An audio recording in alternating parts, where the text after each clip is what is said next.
अस्सलामुअलैकुम प्यारे बच्चों, उर्दू क़वाइद में छोटी ये बड़ी ये।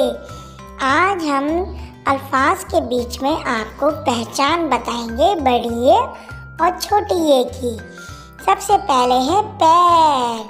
देखें, पैर की हिज्जे पे, ये बड़ी ये और रे बन गया पैर। और आइए अब दूसरी मिसाल देखते हैं। ये है मंडे, पीर। अब देखें, पैर और पीर एक जैसा लिखा हुआ है, लेकिन इसकी हिज्जे पे, छोटी ये रे, ये हुई पीर। अब हम दोनों मिसालों को साथ बताएंगे। ये रही शीर, शीन, ये रे, ये रहा शेर। अब देखें, दोनों एक साथ एक जैसे लिखे हुए हैं, लेकिन दोनों के हिज्जे मैं अलग अलग बताती हूँ।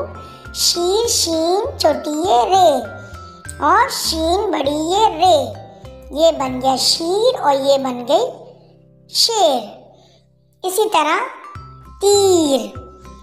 और दूसरी मिसाल है इसकी तैर, यानी तैरना। अब इनके हिज्जे देखते हैं। ते, छोटी ये रे, तीर, और ते, बड़ी ये रे, तैर। तो बच्चों, आपको इन तीन मिसालों से अच्छी तरह बड़ी ये और छोटी ये की समझ आ गई होगी अल्फाज के दरमियान में। तो प्लीज़ मेरे चैनल को सब्सक्राइब करें, लाइक करें, शेयर करें। अल्लाह हाफ़िज़।